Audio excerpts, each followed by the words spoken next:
Hello everyone, my name is Aubrey and welcome to part 2 of my most anticipated 2021 releases. This is my Adult Fantasy and Sci-fi edition. I did a YA Fantasy and Sci-fi edition if you want to check that out. 2 things about me before we get started. I know I'm repeating myself if you saw my other video, but I'm sure some people will only be interested in one or the other. One is that I like to wait until an entire series is finished before I read it, and 2, I don't like to know too much about my books before going into them. I really just sort of like a juicy tagline and maybe some early good reviews. So yeah, that's the kind of video this will be. And I'm probably gonna try to speed right through these because I'm losing my daylight. Oh, it gets dark so early now. I hate it. Okay. So on January 12th, we are getting Across the Green Grass Fields by Seanan McGuire. This is her Wayward Children series. I think this is number 6 or 7. I've heard it's supposed to be the last one. I don't know if that's true or not, but I heard someone say that.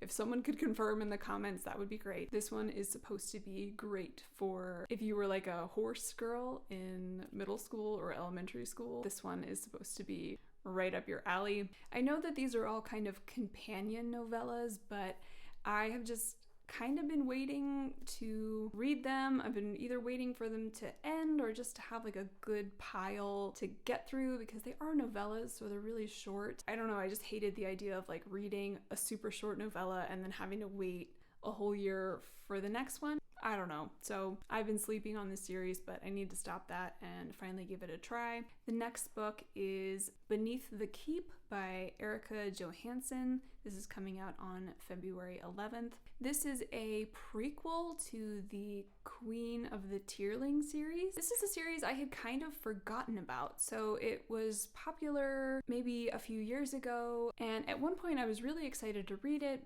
but then the last book came out and it got really mixed / bad reviews, and so I just decided I wasn't gonna give the trilogy a try.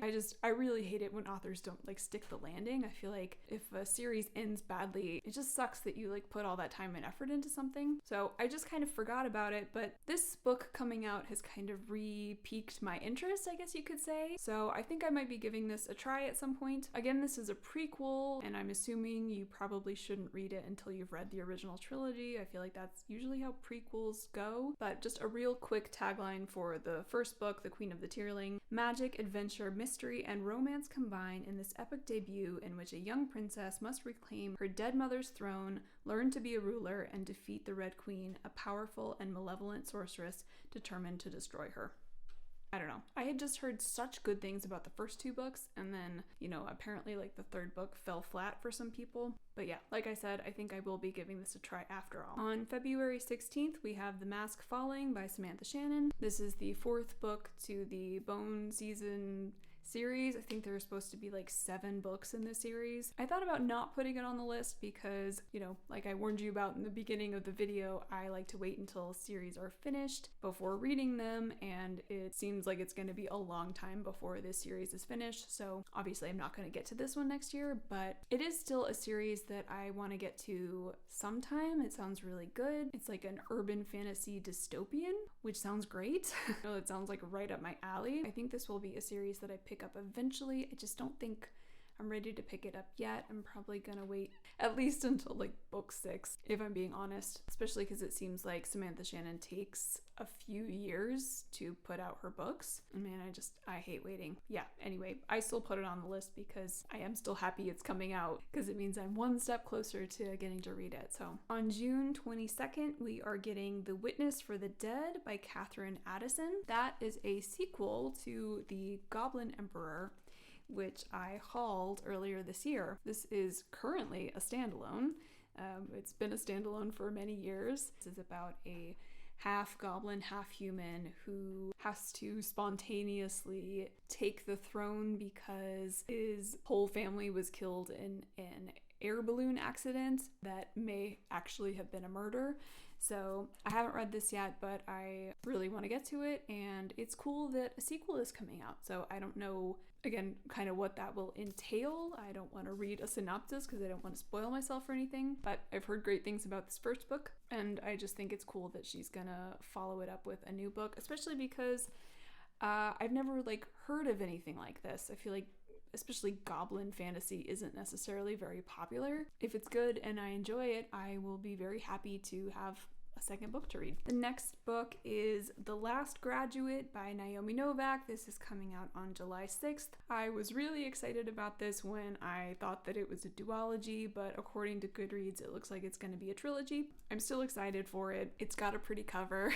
This is about like a fantasy school that is trying to kill you. The tagline for the first book, A Deadly Education, was you either graduate or you die. I really like Naomi Novak, so I am looking forward to this trilogy when it's finished. So yeah. The next book that I want to talk about is A Psalm for the Wild Built by Becky Chambers. This comes out on July 13th. This just sounds so delightful. I have yet to read any Becky Chambers. To be perfectly honest, I'm kind of intimidated by her Wayfarers series, mostly because I've heard that they're kind of slow and character driven, and I don't do too well with really slow books. I've been kind of putting off reading those. I know that a fourth book in that series is coming out this year. I'm more excited for this one because I think it will be a good kind of jumping on point for her and her writing. This is a novella about robots who disappear into the forest for years and then kind of become forgotten about, and then one day a robot shows up and asks, what do the humans need? And I think this sounds really great. I love stories about robots.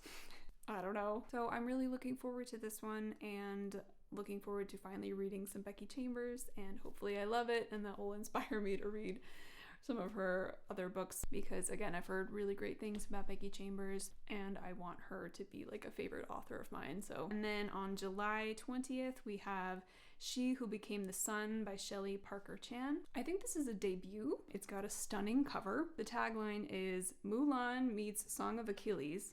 I mean, a bold, queer, and lyrical reimagining of the rise of the founding emperor of the Ming Dynasty from an amazing new voice in literary fantasy. So yeah, this sounds really good. It has a stunning cover.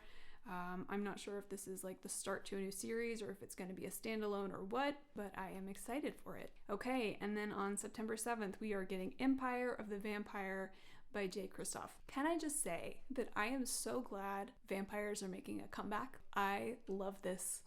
As a trend, it makes me so happy. I have yet to read any Jay Kristoff, so I have no idea if his writing style is really gonna work for me. I did watch Read with Cindy tear apart Nevernight from some of the passages that she read aloud from the book. I don't know, this kind of sounds perfect. And you know, again, it's the start to a new series. I probably am not going to be reading it next year, but I'm just excited that it's going to exist because it just sounds kind of epic. The next book I want to talk about is Under the Whispering Door by TJ Klune. Everyone lost their minds over The House on the Cerulean Sea this year, and this one sounds really great too. Under the Whispering Door is a contemporary fantasy with TJ Klune's signature quirk and charm about a ghost who refuses to cross over and the ferryman he falls in love with.